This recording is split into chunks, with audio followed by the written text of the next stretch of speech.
From Pacifica, this is Democracy Now! This is a very, very dangerous storm, catastrophic consequence, and folks need to not underestimate that. It is going to be a sustained challenge for the coming days. A catastrophic storm has hit Texas, and the flooding is expected to only worsen in the coming days in what may be the worst flooding disaster in U.S. history. Parts of Texas could be hit by as much as 50 inches of rain. At least 5 people have died, but the death toll is expected to rise. We'll go to Houston for the latest and look at the connection between climate change and this unprecedented storm. Then we look at why the storm may be particularly dangerous for undocumented immigrants who may be afraid to seek help. And we'll talk about Arizona Sheriff Joe Arpaio. On the eve of Hurricane Harvey hitting Texas, President Trump pardoned Arpaio, who was recently convicted of contempt of court for defying a court order to stop his deputies from racial profiling. I'm very happy. I have to thank the President of the United States for his pardon. As I say, he's a big friend, supporter of law enforcement. I think this is a bigger picture than just me. We'll get response from an editorial writer for the Arizona Republic. All that and more coming up. Welcome to Democracy Now!, democracynow.org, the War and Peace Report. I'm Amy Goodman. In Texas, at least 5 people have died amidst catastrophic flooding in Houston, the 4th largest city in the United States. The crisis began on Friday when Hurricane Harvey made landfall in Rockport, Texas. It was the most powerful hurricane to hit Texas in more than half a century. The National Weather Service issued a warning saying, quote, "This event is unprecedented and all impacts are unknown and beyond anything experienced. Follow orders from officials to ensure safety," unquote. The Washington Post reports the storm's already dumped more than 9 trillion gallons of water, enough water to fill the Great Salt Lake and Salt Lake City twice. And meteorologists project another 5 to 10 trillion gallons of water could be dumped on the region in coming days. This is U.S. Coast Guard Vice Admiral Carl Schultz. This is a very, very dangerous storm with catastrophic consequence, and folks need to not underestimate that. It is going to be a sustained challenge for the coming days. Many times folks wrongly presume the wind event is going to be the most challenging event. I've seen over the course of my career, it was actually the water event, and we are in for a real significant water event in the coming days. Both the death toll and the flooding are expected to rise in the coming days. We'll go to Houston after headlines. In more climate-related news, more than 1,200 people have now died amidst historic flooding in Bangladesh, Nepal, and India. This year's monsoon season has brought torrential downpours that have submerged wide swaths of South Asia, destroying tens of thousands of homes, schools, and hospitals, and affecting up to 40 million people. On Sunday, Pope Francis prayed for the victims of the flooding. Dear brothers and sisters, in the past days, major floods have hit Bangladesh, Nepal, and northern India. I express my closeness to the people, and I pray for the victims and those who suffer because of this calamity. Scientists have linked increasing rainfall and deadly flooding in South Asia to climate change. Southern China is also reeling from extreme weather as a severe tropical storm made landfall Sunday, only days after a historic typhoon killed 22 people. Typhoon Hato was the fiercest typhoon to hit Macau on China's southern coast in nearly 50 years. Back in the United States, as Hurricane Harvey was bearing down on Texas, President Trump pardoned the notorious Arizona Sheriff Joe Arpaio, who was convicted of contempt of court for defying a court order to stop his deputies from racial profiling. Arpaio has been a major supporter of Donald Trump. Arpaio's policies have included detaining immigrants in a scorching outdoor tent city jail, which Arpaio once referred to as his own concentration camp. Arpaio was ousted as Maricopa County's longtime sheriff after immigrants organized a massive grassroots voting campaign against him. Immigrant rights activists have widely condemned the pardon, saying Trump's pardon sanctions illegal discrimination against immigrants. This is Francisca Porchas of the group Puente Arizona speaking on Democracy Now! for us, it's a slap in the face of all of the years of organizing that it took for us to hold him accountable, of the lawsuit that came because of his racial profiling in the streets. Who should be pardoned are the people who he criminalized, the people who are now not ever going to be able to come out of the shadows, as you may say, or have a real chance at living a normal life. We'll speak with Linda Valdez, an editorial writer with the Arizona Republic, later in the broadcast. The United Nations has condemned President Trump over his response to the deadly white supremacist violence in Charlottesville, saying it was deeply concerned by, quote, the failure at the highest political level of the United States of America to unequivocally reject and condemn the violence, unquote. Trump has faced widespread backlash over his response, including from National Economic Council Director Gary Cohn, who reportedly drafted a resignation letter following Charlottesville. In an interview with the Financial Times, Cohn said Trump's administration, quote, must do better in consistently and unequivocally condemning these groups, unquote. In recent days, 3 people have been arrested and charged in connection with the violence on August 12th, in which white supremacists killed 1 person and wounded dozens more. Among those arrested was Richard Wilson Preston, the imperial wizard of the Baltimore area Confederate White Knights, who was charged with firing a gun near a school. Video footage shows Preston, who is wearing a bulletproof vest, walk up to an African-American man at close range and fire a shot at the ground right in front of him. He then turned around and walked past a line of state troopers who witnessed the shooting but did not move. Meanwhile, in Oklahoma, the newly appointed police chief of Texoma has resigned after the local news revealed he was the owner of a neo-Nazi website. The Southern Poverty Law Center says former police chief Bart Alsbrook was also previously the Texas coordinator of the skinhead group Blood and Honor. Trump's former White House advisor, Sebastian Gorka, has left the White House and says he'll rejoin the far-right-wing website Breitbart News. The White House claimed it fired Gorka, though Gorka claims he resigned. The Jewish newspaper, The Forward, has reported Gorka has ties to a Hungarian far-right Nazi allied group and that he supported an anti-Semitic and racist paramilitary militia in Hungary while he served as a Hungarian politician. At Breitbart, Gorka will work alongside former White House chief strategist Steve Bannon, who also left the White House earlier this month. On Friday, President Trump signed a directive instructing the military to stop paying for medical treatment for transgender people currently serving in the U.S. military and halting an Obama-era plan that would have allowed transgender people to be recruited into the U.S. Armed Forces. The move follows Trump's announcement last month on Twitter that he'd ban transgender people from serving in the U.S. military. Among those who've criticized Trump over the ban is Interior Secretary Ryan Zinke's daughter, Jennifer Detlefsen, who's a Navy veteran, and said of Trump, quote, this man is a disgrace. This is ACLU attorney Chase Strangio speaking on Democracy Now! Friday just before Trump signed the memo. The reality is that the military has $1 billion in their budget for health care. This is a fraction of that, and what it reflects is a misunderstanding and discrimination of transgender individuals. The U.S. military currently spends about $8.4 million on medical services for transgender troops, a fraction of the military's budget. In contrast, the Center for American Progress says President Trump has run up a $29 million budget on his 11 trips to his private golf resorts, Mar-a-Lago and Bedminster, so far this year. In Yemen, a U.S.-backed Saudi-led airstrike killed at least 16 civilians when it struck a residential neighborhood in the capital Sana'a on Friday morning. Among the victims were 8 children. The United Nations says at least 42 civilians were killed by Saudi-led bombing last week alone. In Somalia, U.S. soldiers and Somali troops carried out a raid in which 10 people were shot dead, including 3 children, in a village near the capital, Mogadishu, on Friday. Local lawmakers say the victims were farmers. This is an eyewitness to the attack. American forces attacked us in our farms and killed these people, including children. Those killed were farmers who were innocent and not al-Shabaab fighters. In South Sudan, at least 19 people were killed, including a U.S. journalist, amidst fighting between South Sudanese forces and rebel soldiers in the southern town of Kaya on Saturday. 26-year-old freelance journalist Christopher Allen was embedded with the rebel soldiers when he was killed. He graduated from the University of Pennsylvania in 2013. Fighting in South Sudan has killed tens of thousands of people and displaced more than 1 million since 2014.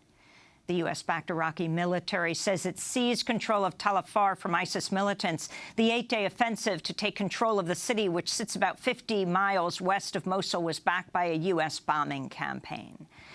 In Afghanistan, a suicide bomb attack at the entrance to a Shiite mosque in the capital, Kabul, killed up to 30 people gathering for Friday prayers. ISIS militants have claimed responsibility for the attack. Meanwhile, at least 13 Afghan soldiers and civilians were killed in a suicide bomb attack on a military convoy in Helmand province Sunday. The Taliban has claimed responsibility for the attack. In Spain, 500,000 people poured into the streets of Barcelona Saturday for a peace march following the attack earlier this month, in which 15 people died after a van plowed into a crowded walkway along Las Ramblas, the city's most famous avenue. The protest was largest in Barcelona since the 2003 march against the Iraq War. This is protester Gemma Figueres.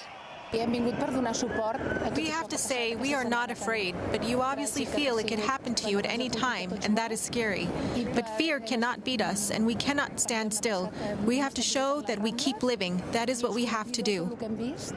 In the Israeli-occupied West Bank, thousands of people attended the funeral of an 8-year-old Palestinian girl who was run over and killed by an Israeli settler on Saturday near Nablus. The girl, Asila Boun, was leaving a supermarket with a friend when she was struck and killed by the Israeli settler in broad daylight in front of her father. In Burma, more than 100 people have been killed amidst clashes and a widespread crackdown by the Burmese army against the persecuted Rohingya Muslims in the Rakhine region. Burmese authorities say members of an armed Rohingya group launched a raid on a police station Friday. Residents say in response, Burmese security forces stormed Rohingya towns, opened fire on civilians, torching homes and forcing thousands to flee. This is one Rohingya refugee, Mujibur Rahman, who fled into Bangladesh.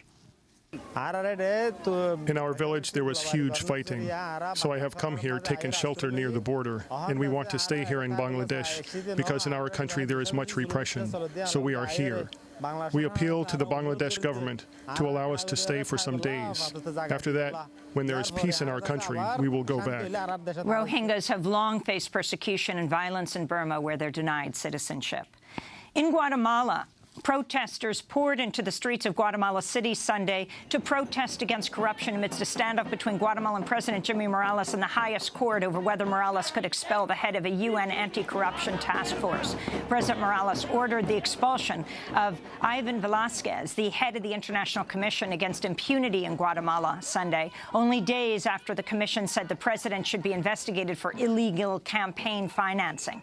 Only hours later, Guatemala's Constitutional Court suspended the president's order. This is protester Patricia de Leon. The problem the president has is not just the allegations against him and his family.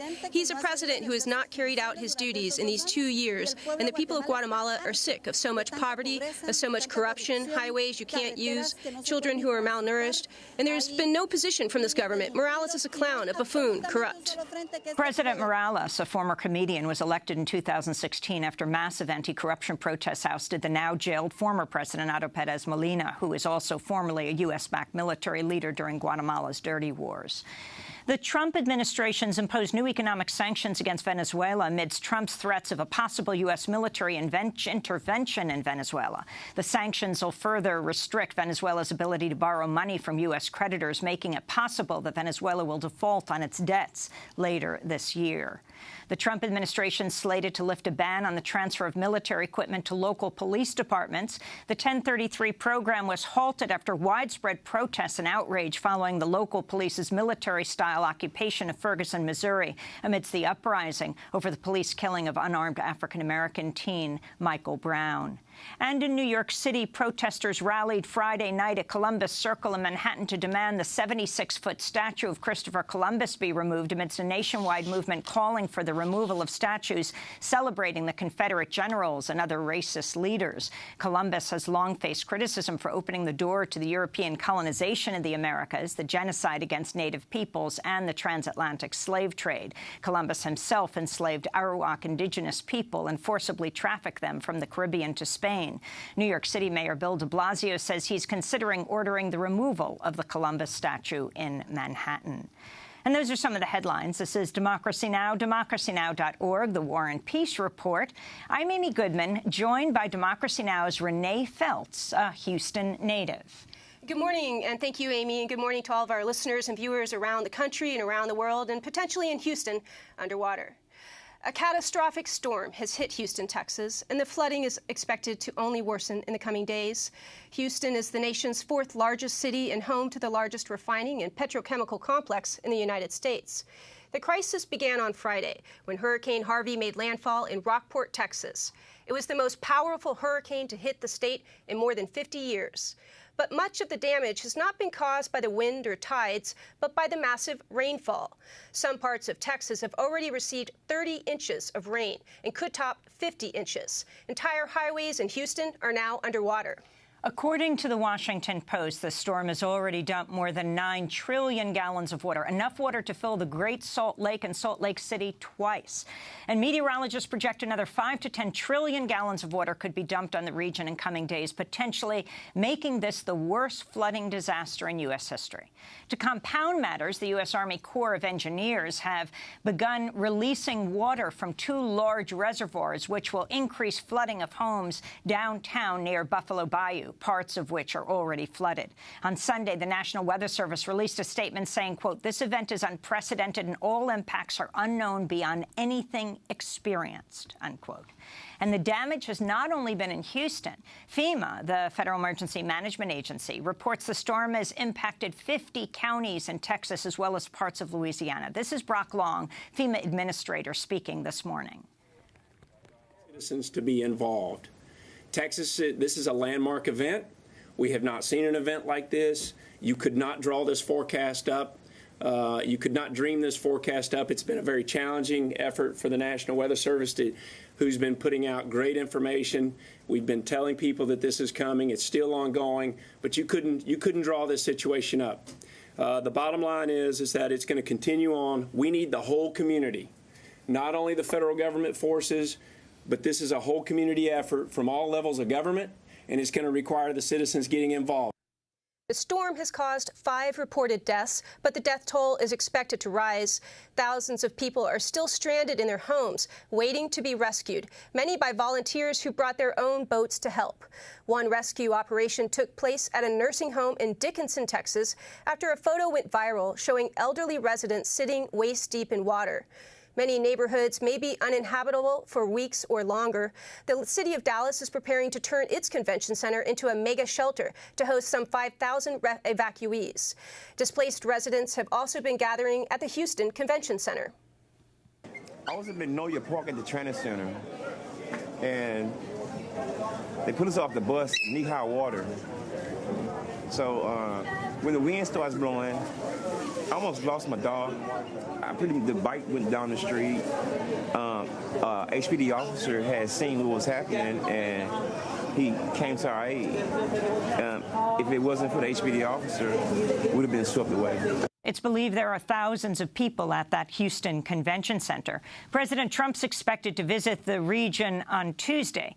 We go now to Houston, where we're joined by Brian Paris, an organizer for Beyond Dirty Fuels campaign with the Sierra Club in Houston, Texas. He helped found the environmental justice group, Texas Environmental Justice Advocacy Services, known as TEJAS.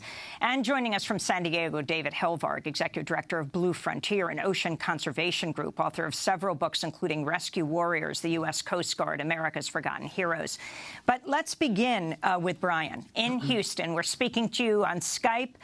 We're very glad you can even communicate with us today. Talk about the extent of the damage. As we talk about Buffalo Bayou, for people who don't live in Houston, I think it's hard for them to even understand the geography of Houston and what actually is taking place in this unprecedented both rainfall and flooding. The flooding only expected to get worse. Yeah, thank you, Amy. Thank you, Renee. Well, you know, Buffalo Bayou, let's start there. That's one of the iconic bayou of Houston, Texas. And it crosses from the west side of Houston to the east side of Houston and then becomes the Houston Ship Channel as it empties out into Galveston Bay and the Gulf of Mexico. But we've seen already extensive flooding along the bayous on the west side. And my concern is where I live on the east side because of the many petrochemical facilities, storage tanks, and other hazardous sites that line that same bayou for 30, 40 miles.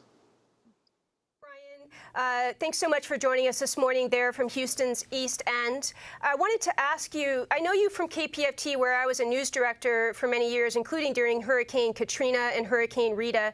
And I know that you've been documenting for a long time the pollution that comes from these refineries in normal circumstances. You give a toxic tour of some of these refineries, and now you've been shooting video of some of the releases that they may have been making since the storm began on Friday. You shot footage that showed some of this release on Friday, I believe. Maybe you can describe what you shot and describe what you're seeing, and is there a smell in the air from some of these releases? Yeah, thank you. So on normal rain events, we know that these facilities, which are decades old, have situations where they have to shut down to prevent and avoid these catastrophic explosions and events.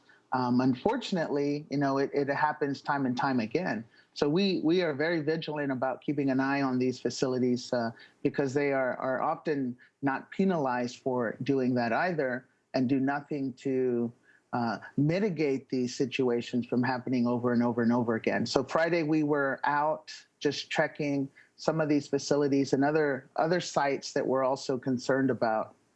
And there was an event at Texas Petrochemical, I believe, where there was a flare event happening. And later that night, there were for hours, really, really strong chemical odors from East Houston all the way to even the downtown area.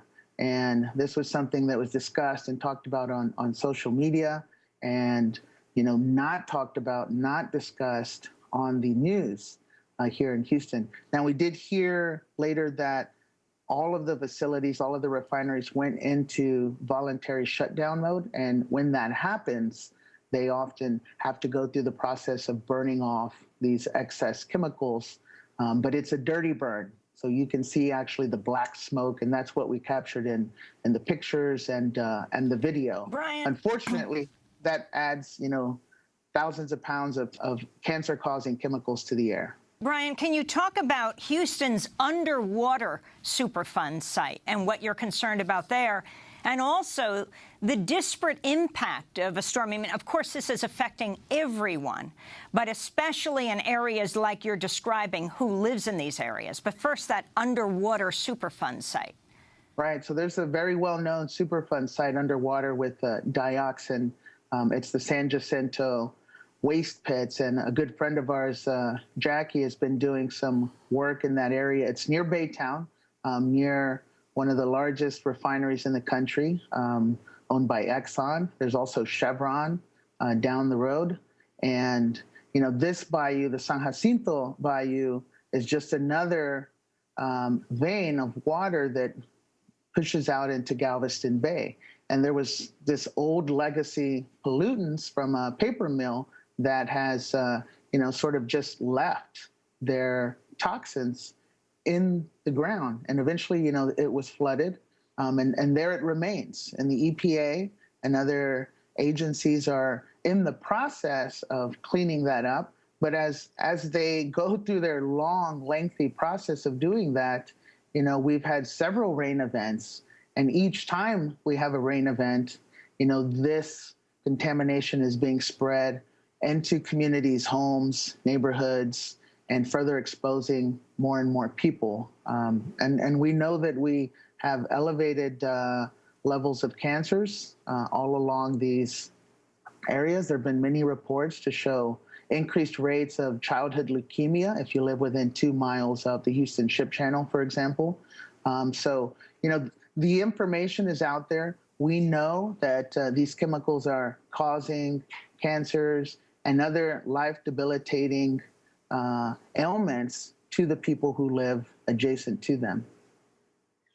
Brian, you've lived through many of these storms in Houston and helped document what happened. I wanted to ask you about reports we're hearing about ExxonMobil evacuating their workers from the region's offshore oil drilling platforms in the Gulf, right there off the coast of Houston and Texas and Galveston and surrounding areas. During Hurricane Katrina and Rita, these drilling platforms that have now been evacuated spilled more than 700,000 gallons of oil into the Gulf there. What are you hearing now about evacuations of these platforms? Have you heard yet about any leaks? I haven't heard of any leaks yet, but we do know that they did evacuate all of the offshore workers that were in the path of the storm. And we know that there's been, less production here in the region. Houston's a huge center for producing oil and gas for the rest of the country. Have you heard much yet there on the ground, even though the talk is mostly about rescuing people? Has there been much talk yet about the impact this could have on fuel prices throughout the country? And talk a little bit about, just as we wrap up a little bit on this point, about what are these refineries refining and where is it coming from and where is it going, to give people an idea of how this fits into other issues we've covered, for example, with pipelines like the Dakota Access Pipeline, for example. Right. This could be an entire show, Renee, as you know. But the Houston ship channel and refining area receives oil and gas from as far away as the Dakotas. But we also have production in our own state, Permian Basin, where my parents are from. So there's oil coming from West Texas. A lot of new frac oil coming into the area. And of course, there's even oil imported from different parts of the world.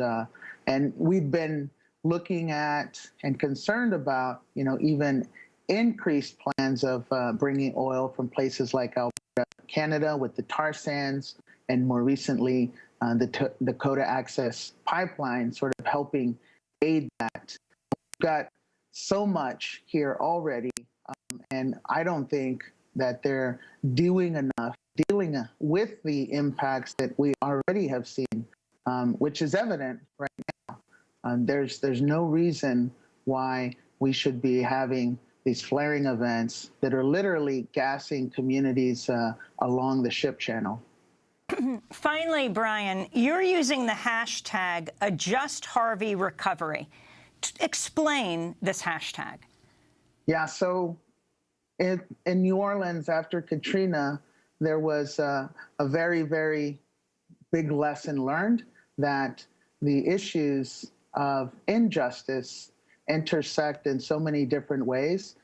These catastrophes and disasters are not just environmental disasters, they're housing disasters, their access to services, their immigration issues of injustice, and so many worker justice, wage theft, I could go on and on. And so what we're doing is keeping an eye on all of these very important issues that impact vulnerable and often unheard communities that are exploited in these disasters. And I know you've talked to Naomi Klein about disaster capitalism. These are sorts of events where predators come in and prey on vulnerable communities. So the elderly, the homeless, even prison populations, that are evacuated not before the storm comes, but as the water's rising in the jail cells. And so these are the reasons we're using the hashtag so that folks can contribute and make aware these vulnerable populations and communities as the storm unfolds. Well, Brian, I want to thank you very much for being with us. Thank you for joining us during this very difficult time in your city, Houston, the 4th largest city in the United States. Brian Paris is an organizer for the Beyond Dirty Fuels campaign with the Sierra Club in Houston, Texas. Helped found the environmental justice group Tejas. When we come back, we go to David Helvarg. You hear nonstop coverage on the networks of this catastrophe, this historic, horrifying event that's taking place in Texas, being hit by the storm and flooding. But there are two words you will not hear those meteorologists say very much, and they are climate change. They are global warming. We'll talk to David Helvarg about the connection. Stay with us.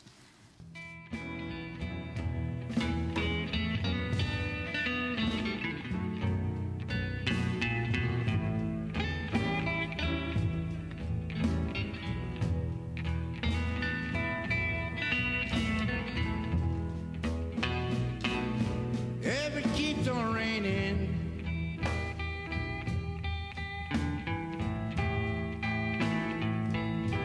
I believe I will lose my mind.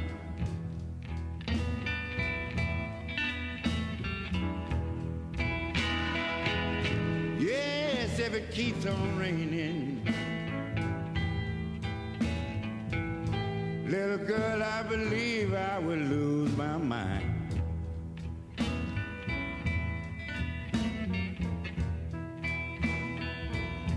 It's a sin, it's said, but it's true. It keep raining in Houston all the time. Rainy Day in Houston by the famous Houston blues musician Lightnin' Hopkins. This is Democracy Now!, democracynow.org, The War and Peace Report. I'm Amy Goodman with Democracy Now!'s Renee Feltz, a Houston native. Renee? Thanks, Amy. We continue to look at the catastrophic storm that's hitting Houston, Texas, the nation's fourth largest city. The crisis began on Friday when Hurricane Harvey made landfall in Rockport, Texas. It was the most powerful hurricane to hit the state in more than 50 years. But much of the damage has been caused not by the wind or tides, but by the massive rainfall. And some parts of Texas have already received 30 inches of rain and could top 50 inches. We're joined now from San Diego, California, by David Helvarg, Executive Director of Blue Frontier, an ocean conservation organization, author of several books, including Rescue Warriors, the U.S. Coast Guard, America's Forgotten Heroes. Can you talk about the connection between the hurricane that we're seeing in Texas right now, Hurricane Harvey, which is downgraded to a tropical storm but causing massive damage, and this issue of climate change, global warming? Sure, Amy, Renee. First, my thoughts and agnostic prayers to the folks in Houston, Southeast Texas, where, again, we're seeing a natural disaster turn into human catastrophe by choices we make in terms of our energy choices, the pollutants we burn for energy and put into the atmosphere, as well as how we develop the coast and zoning choices. I mean, Houston's essentially a zoning-free zone, and so historic floodplains have been developed. That's where Rice University, the Texas Medical Center, a lot of neighborhoods built up in these flood zones that are going to become more waterlogged as we see sea level rise in certain areas like the Texas and Louisiana coast, South Florida, the tidelands of Virginia. You're projecting now 3 to 6 feet or more of sea level rise in this century. Maybe it's only been 10 inches to date. People are going to go, well, what's 10 inches? But could be the difference between flood waters on your porch and in your living room. But it's not just the tidal surge and sea level rise. It's what we're seeing, these rain events. With the warming ocean and atmosphere, you have more moisture in the atmosphere, which rains out more intensive pulses of rain. These rain events that we see massive flooding, even disconnected with hurricanes and storms. So last year, for example, Baton Rouge had massive rain pulses and storms. When rain comes down so torrentially, the ground can't absorb it. It backs up, and you had a flooding event right there in Houston last year that the Houston Flood Control District said was a 1 in 10,000 year rain event. Well, it's a year later, and you're having another one. So clearly what we're seeing, I mean, I remember back in 2000, I was with a scientist from the NASA Ames Laboratory at Columbia, was touring me through Lower Manhattan with some folks from small island nations, Kiribati and the Marshalls, explaining the big 1993 nor'easter. And she said that, 1 in a century storms like that are now going to become decadal happen every decade or more frequently. And since then, I was down at Katrina. We had Sandy. Now we have this hurricane. We're seeing the impacts. We're back in the 1990s. There would be maybe 4 or 5 multi-billion-dollar extreme weather events every year. NOAA is now recording 20 and 30 multi-million-dollar weather events happening in this country, and just this country alone. So that you're seeing, luckily with Katrina, the storms are different, the nature of the storms. Katrina, you had huge casualties, over 1,800 killed. I think we'll see less, luckily less casualties because of the slow and persistent rate of this storm, but probably much more damage. This is going to be a $100 billion plus storm. And, not to, a lot of times you say, well, you're taking advantage of people in distress by talking about the causes of why they're in distress. The reality is that when you have 2 10,000-year rain events in 2 years, this is the new normal. This is the new reality. And the challenge is how we address it, how rapidly we're going to transition from fossil fuels to clean energy. And the approaches are very different. I mean, Texas and North Carolina are in denial. I think the new model now is that in places like Florida and Texas and Washington, D.C., you have denial in the Capitol and frantic rescue activity and response on the ground and by the water. Other places like California, Massachusetts, Rhode Island, we actually beginning to plan to build for coastal resiliency, to restore natural systems that can help help protect from coastal flooding, and also begin to plan our zoning, begin to adapt to new maps and the best available science that tell us where the flooding and the sea level rise is going to impact us. Well, and David, it's possible. Let me jump in there and ask you, speaking of science and speaking a little bit of infrastructure, just 2 weeks ago, President Trump signed an executive order to revoke Obama-era standards that would require federal infrastructure projects like hospitals to factor in scientific projections for the effects of climate change, like increased flooding and rising sea levels. This was opposed by the American Petroleum Institute and the National Association of Home Builders, who said the standards would increase their cost. But Trump announced the rollback during a now famous press conference in the lobby of Trump Tower that was largely overshadowed by his remarks defending the white supremacist protests behind the violent rallies in Charlottesville, Virginia. What's interesting about Obama's order that Trump rolled back is that it marked the first time federal government took sea level rise projections into account instead of relying only on historical data. It was also a rare climate change policy that was praised by both conservative and progressive groups. And I want to ask you about this point on infrastructure as Houston deals with the release of water from 2 of its aging reservoirs right now this morning, that water going down towards Buffalo Bayou.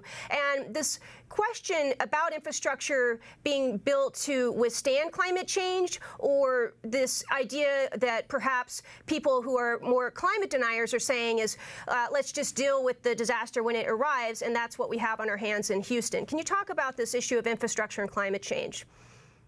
Sure, absolutely. I mean, we know we're going to spend $1 trillion responding to these serial disasters that we've seen and documented are happening. And the choice is, do we spend it to build a more resilient infrastructure, start counting natural shorelines and the restoration of urban wetlands and seagrass meadows as part of our infrastructure investment?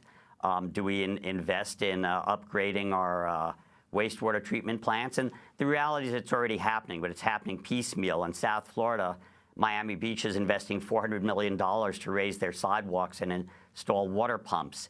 In Tampa, St. Pete, which could be the next site of one of these mega disasters, they're investing $300 million upgrading their wastewater treatment plants because they keep flooding with every time there's saltwater intrusion. Every storm takes out their plants because of sea level rise.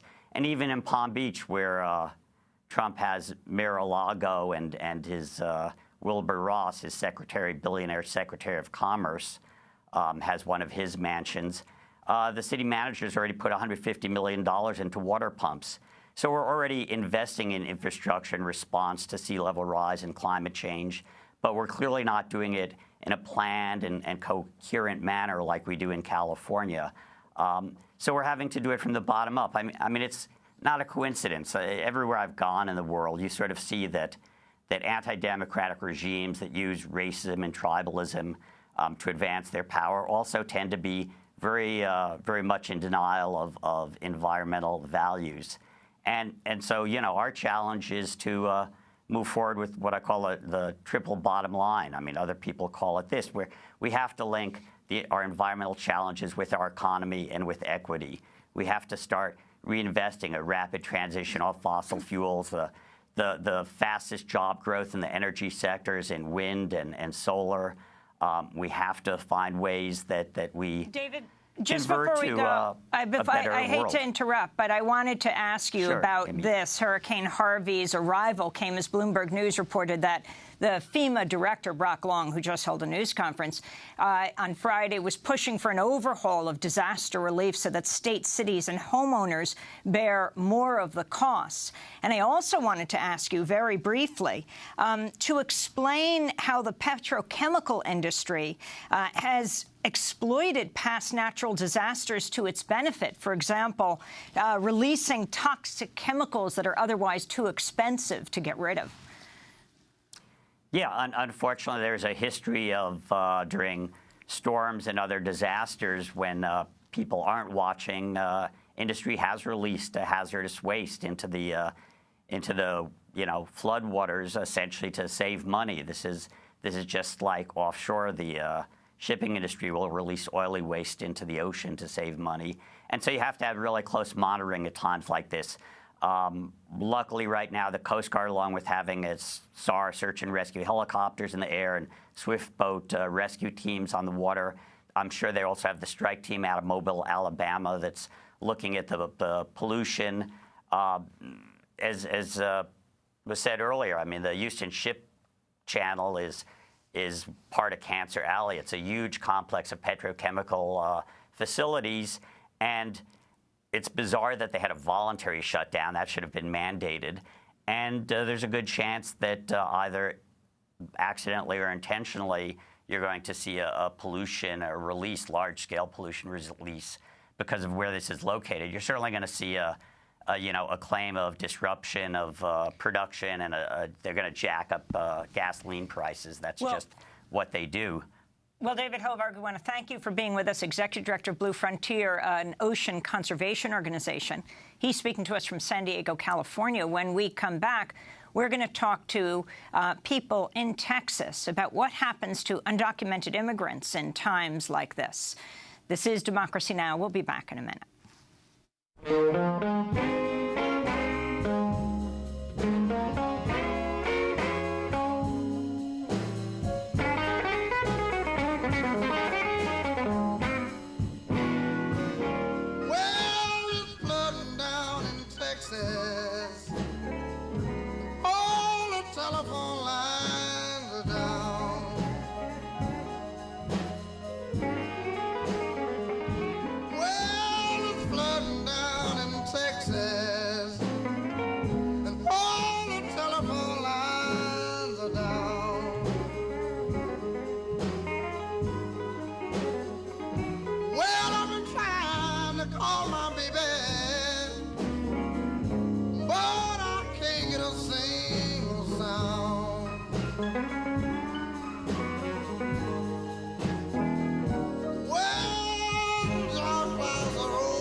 Texas Flood by Larry Davis here on Democracy Now!, democracynow.org, The War and Peace Report. I'm Amy Goodman with Renee Feltz, a Houston native. In fact, Renee, your sister, how is she doing in Houston?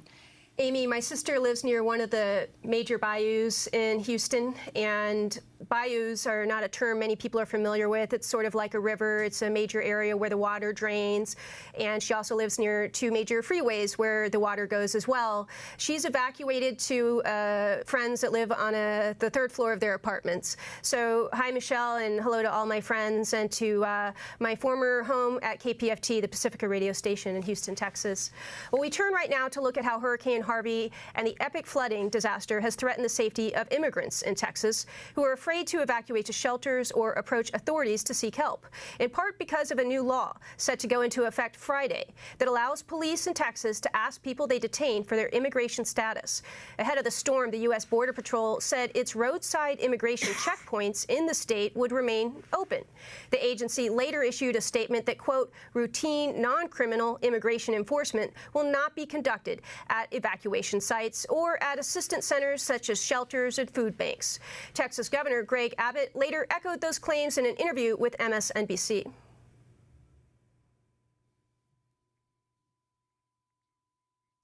This comes as more than 50 immigrant women and children were left stranded by immigration authorities at a bus station in San Antonio Friday. At the same time, bus service was canceled due to Hurricane Harvey. Volunteers had to find shelter for the families, most of whom were asylum seekers from Central America and had just been released from a private detention facility. For more, we're joined by two guests. In San Antonio, Rocio Gunther is with us. She's a reporter with the San Antonio nonprofit news outlet, the Rivard Report. She broke the story about ICE, and her report headlined "Stranded Immigrants Find Shelter from Hurricane Harvey." And in Washington, D.C., Amy Fisher is with us, policy director for Raices, a Texas-based nonprofit legal advocacy group that also helped with the rescue of these asylum seekers. We welcome you both to Democracy Now! Rocio, let's begin with you. You broke the story. What did you learn on Friday? Well, we learned, through our social media and through our contacts. Our office is actually like a few minutes away from the bus station. It's walking distance, and this is routine. Women and children are always, taken there on a routine basis. But in this case, during a natural disaster, the situation was quite different. Through contact with city officials who had learned about the situation as well, we were able to find out after I arrived at the bus station where the immigrants were taken, and it was a local downtown church. So I walked to the scene, and not only were the women and children finding shelter at the church, but also they had opened up the church for homeless individuals who were trying to find refuge from the storm. Understand, what did these immigrants have with them, and had the authorities been warned not to do this without giving them any resources, just leaving them in a place that was about to be pummeled? Exactly. So Congressman Lloyd Doggett actually had contacted ICE officials the day before and specifically had told them, he told the Rivard Report, to not drop off the women and the children there because bus services would be canceled in the afternoon. So even though Congressman Doggett gave that message, families were still left at the mercy of that, and the volunteer organizations. If it wasn't for them, who knows where these women and children would have gone to find refuge. And I want to bring Amy Fisher of Raices into this conversation. You helped to settle many of these women and children, asylum seekers from Central American countries like El Salvador, Honduras, after they were discovered at the bus station. Can you talk about that and some of the concerns that are being raised as thousands of people in Texas are on the move looking for shelter? Sure. So luckily, there are volunteers that are at the bus station pretty much every single day, because this is a regular practice that ICE does, is that they drop families that are being released from detention at the bus station in San Antonio with no access to cell phones, no food, no resources, and really no way to communicate and navigate the busing system. So luckily, there were volunteers that were already there at the bus station, and then they saw this large group being dropped off as the storm was heading into San Antonio. So our agency works with families when they're in detention and after they've been released from detention. So we worked with the Interfaith Welcome Coalition on the ground to ensure that these families had a place to stay, they had food to eat, that they could communicate with their families and really be taken care of as the storm passed. And what happened to the people who are in detention during this storm, Amy? Do you know? It's our understanding that of the families that were released from the detention center, the vast majority of them were released from the Carnes Family Detention Center. It is our understanding is that that detention center was emptied, and so many of those families were actually transferred to a different detention center, the Dilley Family Detention Center, which is about an hour and a half outside of San Antonio. And then, of course, there were the about 50 mothers and children who were dropped off at the bus station or abandoned at the bus station. We're getting word that undocumented people in and around Houston are afraid of actually leaving, because what if they interact with authorities, afraid of possibly being picked up even in this extreme disaster. Now, Governor Abbott said they won't check the ID if people seek shelter. Is that your understanding, Amy? So we have been told that that Texas officials will not actively check IDs of immigrants, but I think we have to recognize that this is happening days before a racist anti-immigrant law is supposed to go into effect. So SB 4 has essentially created a sense of fear throughout the state of Texas for everyone that is an immigrant or maybe looking like an immigrant. And so I think what our sense is on the ground is that people who may be undocumented simply just do not trust officials in what their word is, because we've seen them targeted even before the implementation of SB 4. We've seen them racially profiled.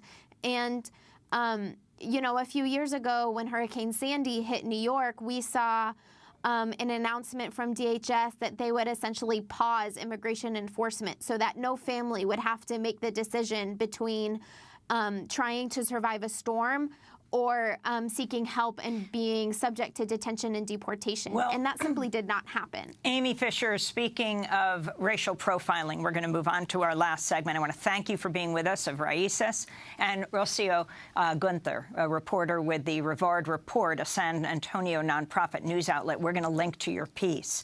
As we move now into our last segment, this top news, what would have been top news on Friday if it weren't for the storm. Renee? That's right, Amy. We turn now to the White House pardon announced Friday for longtime Trump supporter and former Maricopa County Sheriff Joe Arpaio. The controversial Arizona lawman, known for profiling Latinos, once bragged that he ran his open-air jail called Tent City in Phoenix like a, quote, concentration camp.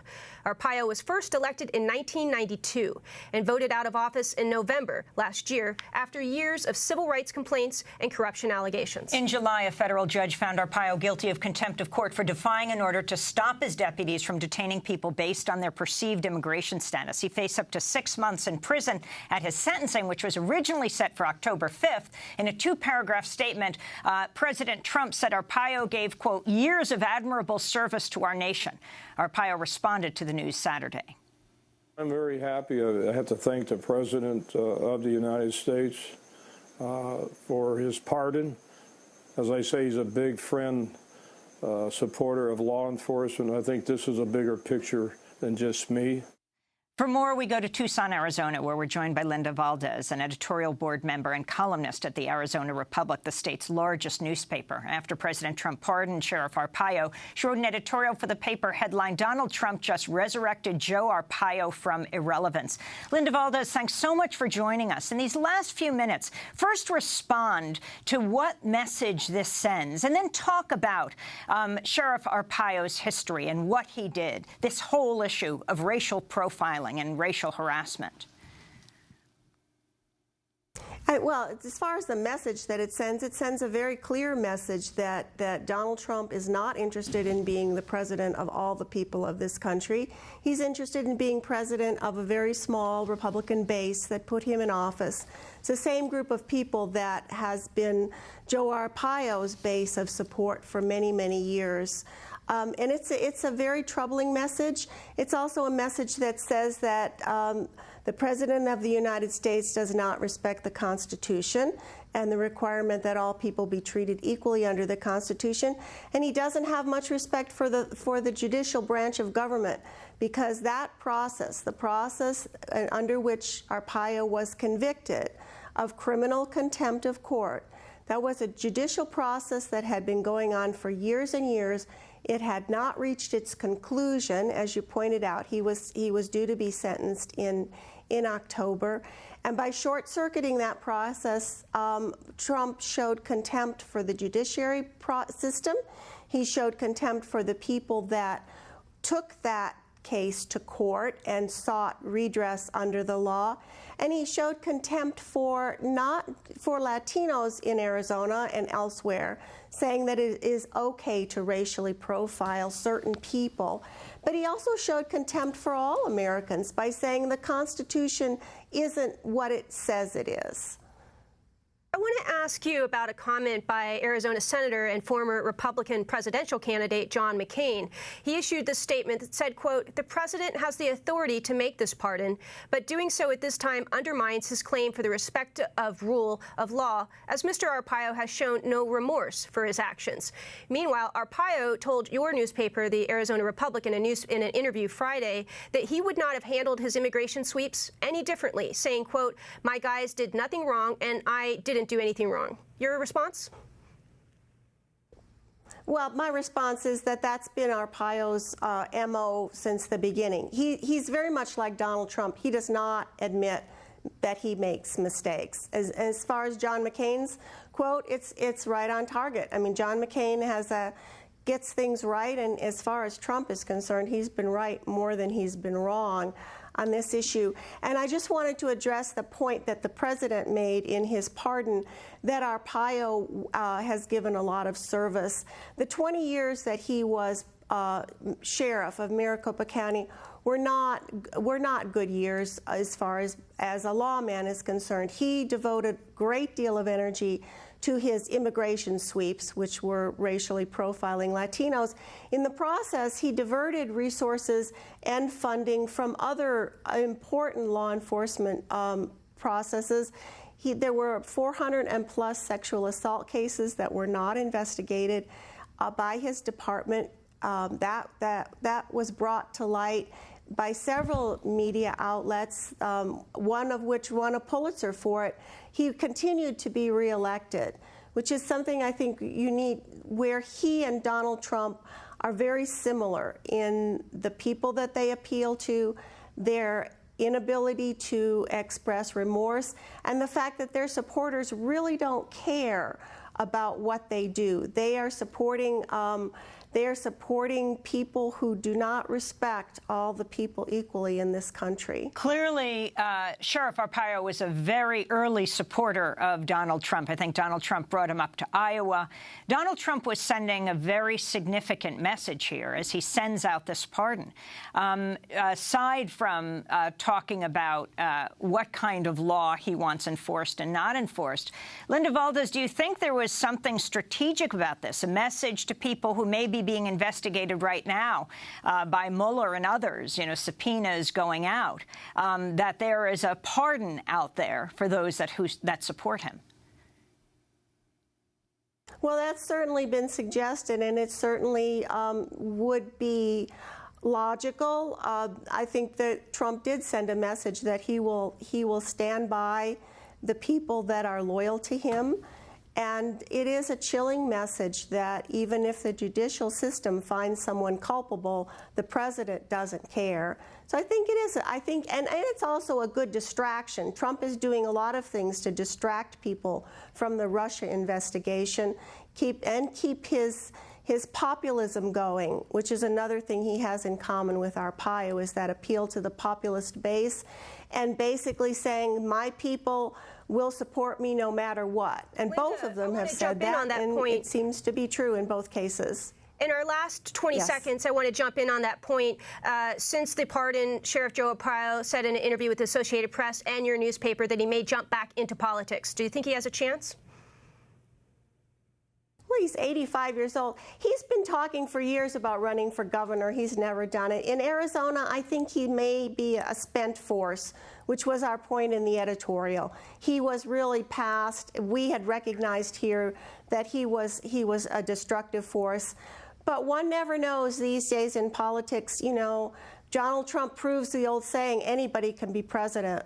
Proves it in not a very good way, I would say. Linda Valdez, I want to thank you for being with us, editorial board member, columnist at the Arizona Republic, the state's largest newspaper. After President Trump pardoned Sheriff Joe Arpaio, she wrote an editorial. We'll link to that. Donald Trump just resurrected Joe Arpaio from irrelevance. Linda Valdez is a Pulitzer Prize finalist. That does it for our show. Democracy Now! Produced by Mike Burke, Dina Guster, Nermeen Sheikh, Carla Wesler, Agustina Sam Alcoff. I'm Amy Goodman with Renee Feltz.